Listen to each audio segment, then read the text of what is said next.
I'm going to talk a little bit about my experience developing AI products over the past year and a half. So who am I? I am a product manager in Salesforce. I work primarily on Slack. I've been developing Slack-based solutions for our internal teams for the past 3.5 years. I love Slack. Anyone who uses Slack loves Slack. It's a great product, and I really feel it's really uniquely positioned to be at the absolute forefront of conversational AI. My team's mission is to improve the efficiency and the productivity of our workforce. And then we also were swept up in this massive wave that took us all over I think it was the start of 2023, when everything really started kicking off, and we pivoted our team's mission to incorporate AI in terms of improving the efficiency and productivity of our internal employees. Just to hedge what I'm going to say, I am not an AI researcher, I am not an ML engineer, I am not a developer, so it's all going to be very much couched in my experience in developing AI internal tools at Salesforce. Okay, so I'm going to give you a couple of lessons here that I've learned. My first is the mindset change that we need to take place is coming from deterministic to probabilistic thinking. So I'm going to make a bold statement here, because I don't work in computer vision or in image generation or anything. I work in conversational AI with LLMs. As it stands right now, and Lord knows things might change next week, all LLMs can effectively do is change structured data to unstructured data, change unstructured data to unstructured data, and change unstructured data to structured data. And I know that sounds really simplistic, but there's a huge ton of value in that, and how you can actually unlock value with just that ability. But that's the mindset you need to keep in play when you're actually thinking, okay, what is the current technology actually useful for? So that brings with it some challenges, obviously. Nothing in the current LLMs, and I'm going to couch everything I say in what's available as of today, nothing is 100% precision. If you're looking for 100% precision in anything, if you're looking for critical path in anything, AI, LLMs, not the way to go. So it's quite weird when you come to, from a traditional, product management background, when you're using procedural code, and you come to do your test plan.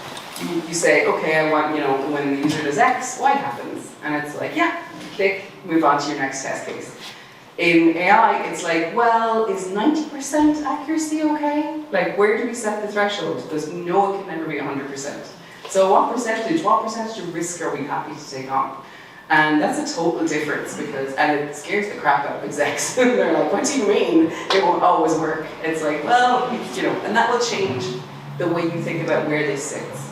And right now, I am most comfortable where I am in that, as I said about the co-pilot stage, where there's that human in the loop to back up what the LLM is offering.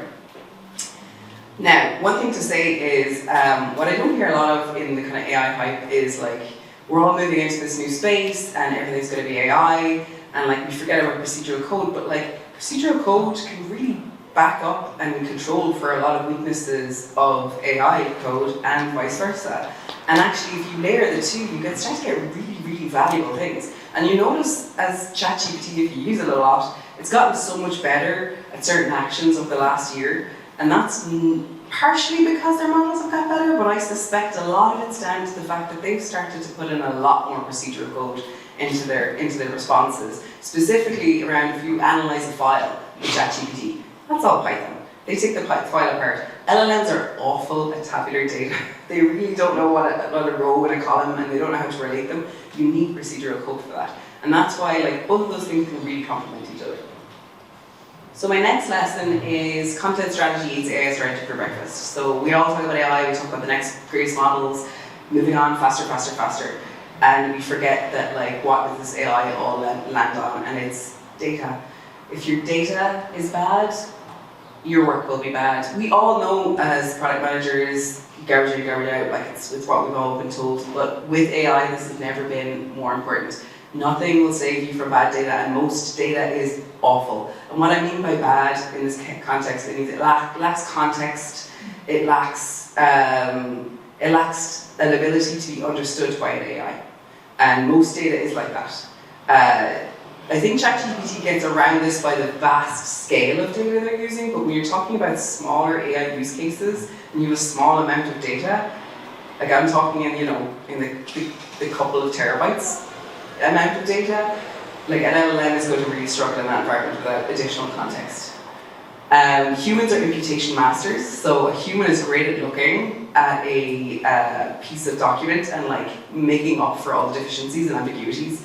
LLMs aren't there yet. And so I would say right now, from all the projects I've been on, 80% of the work is getting the data in the right way first, and the right way for AI to understand it properly. So my third lesson is conversation is key value driver. I really was so disappointed with a lot of huge tech companies' AI offerings when it was first out of the gate. A lot of them were just the kind of one-shot idea of like, oh, do this, one shot, do that, one shot, and then not offering that ability for the user to follow up and say, actually, I didn't mean that. Now, obviously, ChatGPT does it perfectly because that's conversational, but those repeated responses, they are data, they are additional context that the LLM needs to succeed. One-shot approaches have almost a guaranteed risk of failure in my experience, like maybe 50-50, like at the most.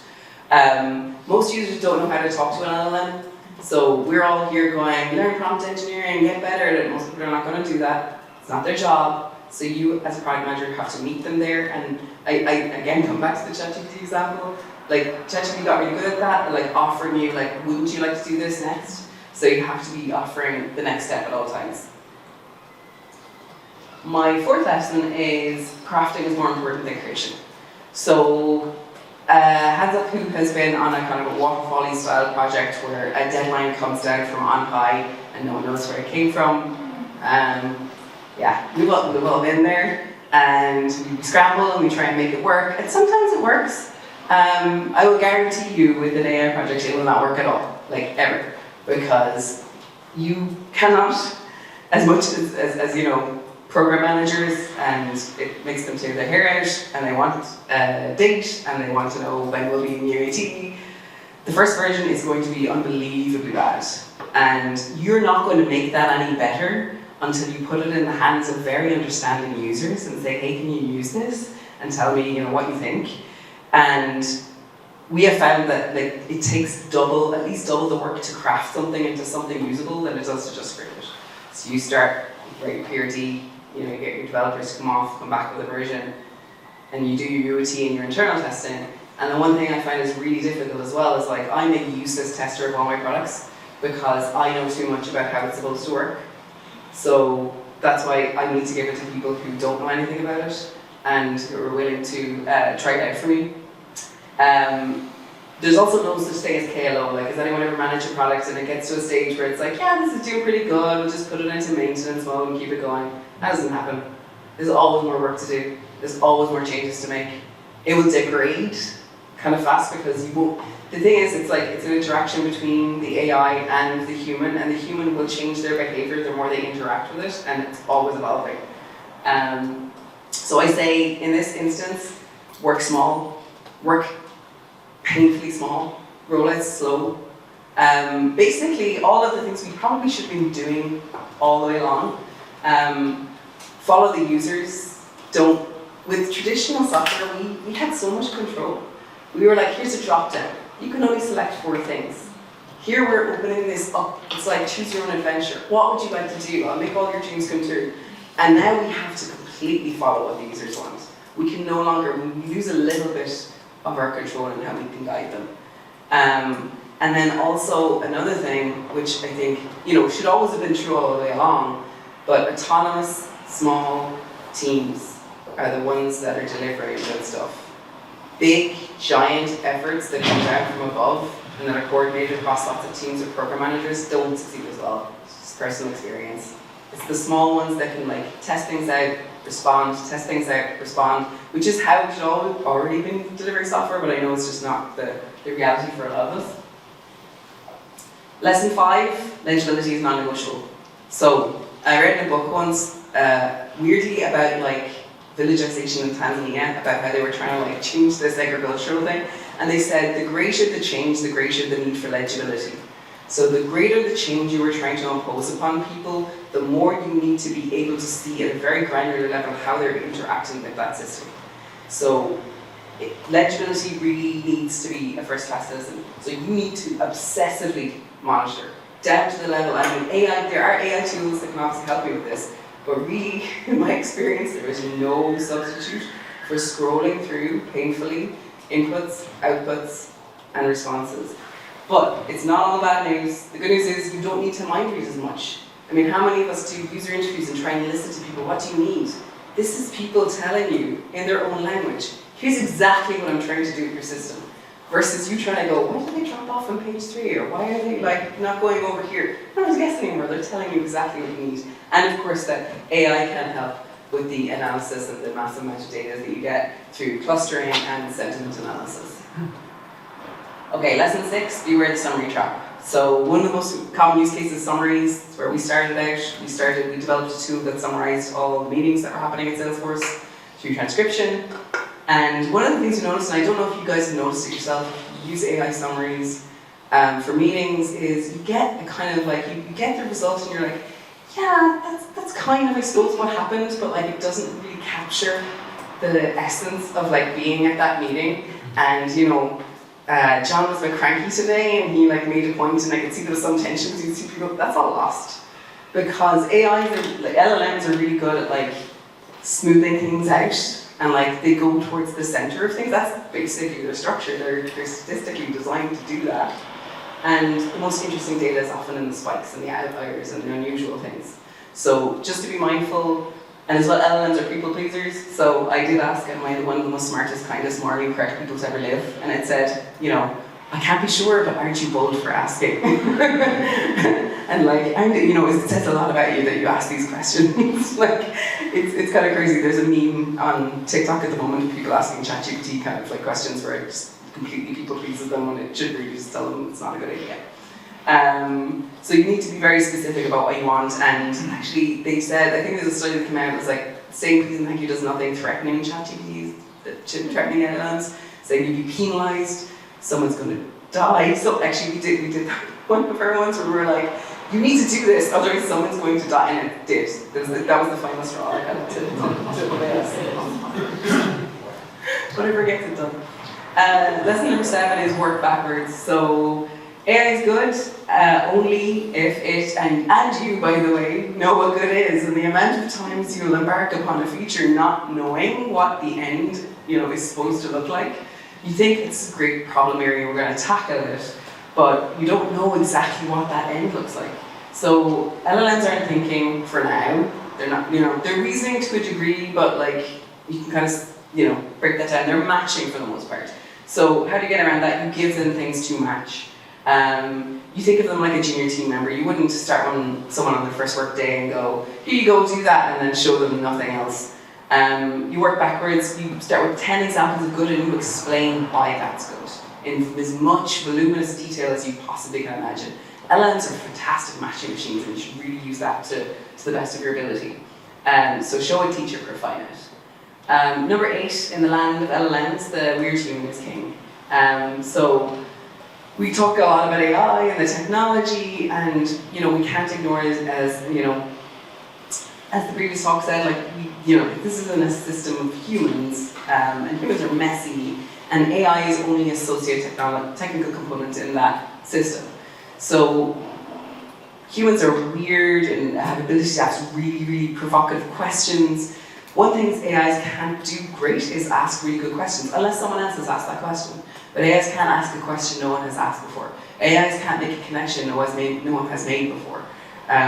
So your weirdness and your lateral thinking, and the ability to amplify the interesting, the unpredictable, the unique, that is, for now, a uniquely human skill. And don't build features, solve problems for people. And then the lesson 9 is target the tedious. So one of the other things that annoyed me out of the gate with all of the big tech companies and the AI features they were producing was they were like going after the razzle dazzle, right? They were going after, wow, look what we're doing, make our stock price go up, please. This is amazing. And they were ignoring the very mundane issues that really AI could help with. So there's a gold mine in the mundane. Like a lot of the things that we had huge impact for were just very simple things. Like we took AI transcripts and we said, hey, we noticed you're meeting with this person today. Here's the last things you talked about, and here's what you promised to deliver today's meeting in the morning. And people were like, oh my god, this is so useful. That's not very showy, and it's not very exciting, but it still has huge value. It doesn't need to be visible. It doesn't need to be like AI. It could be like so layered to something that it's so useful it can be hidden away into something that like it's targeted to do, and then move on to the next set of procedural code. Don't do more than needed. So like, don't like. This is the thing. I was for this talk. I tried 3 different presentation creators, AI presentation creators: Prezi AI, Beautiful.ai, and Plus AI, and all of them just did way more than I need them to do, and in that process missed the core of what I wanted them to do, which is to not have to fiddle around with like aligning an image for half an hour. Like, that's all I wanted. And if you ask a user, they'll tell you that's all they want from their AI presentation, or from their AI presentation creator. They don't want an AI image. That drives me mental. If you go in, if you use Gemini with Google Slides, you go in and you're like, I don't want AI to write my presentation. I want to write my presentation. I know what I want to say, and I don't want AI to create an AI image for me. Well, you know, sometimes you do. Sometimes you do. But generally speaking, unless it's about AI, you probably don't. So like, go back to the pain. Your users have pain, and it's there to be solved. And the lesson 10 is to be model agnostic. So as we all know, sands are shifting beneath our feet. There's no moat in any of the models. This is my other bold prediction. Like, none of the companies who have models or are training models, we saw with DeepSeek, super reverse engineerable. So I think that's like an arms race that like really has no moat. Don't couple too deeply with any model, but be aware of its strengths and weaknesses. So like Claude is particularly better at writing, and ChatGPT is particularly better at, Gemini Deep Research is better at research, and ChatGPT is like better at general knowledge. Okay, so just to look to the future for a second, I said like I'm going to keep this mostly grounded in the present, but here's what I think based on what I know. So everyone keeps saying we're going to need fewer engineers. Well, they're saying like AI is going to write, I think Satya Nadella was saying like AI is going to write 30% of our code by the end of the year. I'm like, I just harken back to like every decade kind of has this moment.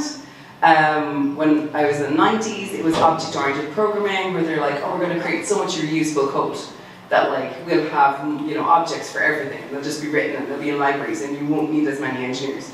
Look what happened. And then in the early 2000s, it was /mid-2000s, it was no code. Like, oh, we're just going to no code and we're not going to need engineers because you're going to have people kicks not code and all that stuff. Like, don't tell my company I said that, but yeah, because that's one of our big things. But that also didn't get rid of developers. So I think that, yeah, there will be a swing towards no developers, and then they'll quickly realize, because the thing is, everyone will be in the same position. Everyone will have access to the same tools.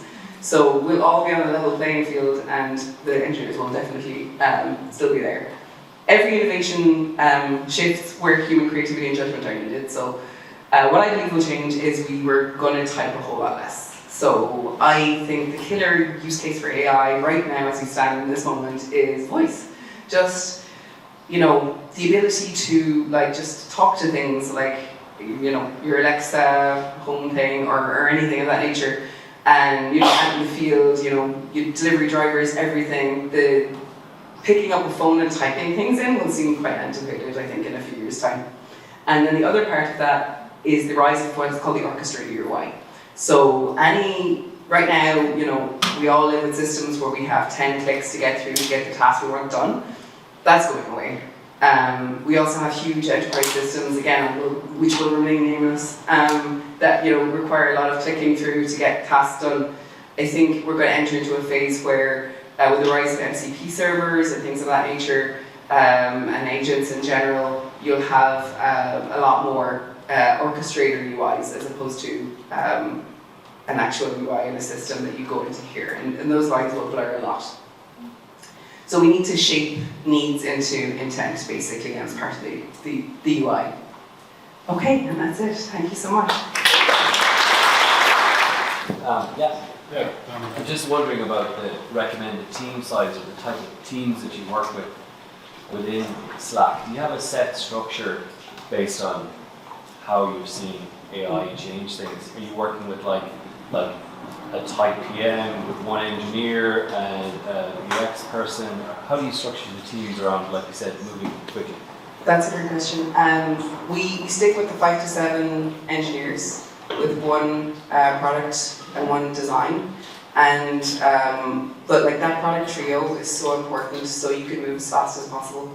But yeah, I find that's good. I find in general, like I wouldn't stick with like one engineer, one PM, at least not now, because you still need like the diversity of voices and thought that goes into like shaping these things. And it's really interesting. I've never worked closer with my team than I have when it comes to AI, because again, it's such a tight coupling between you, the development team, design team, and the user, and you all need to stay really close to each other because you need to move really, really fast and iterate really, really quickly. Yeah, awesome. Thanks.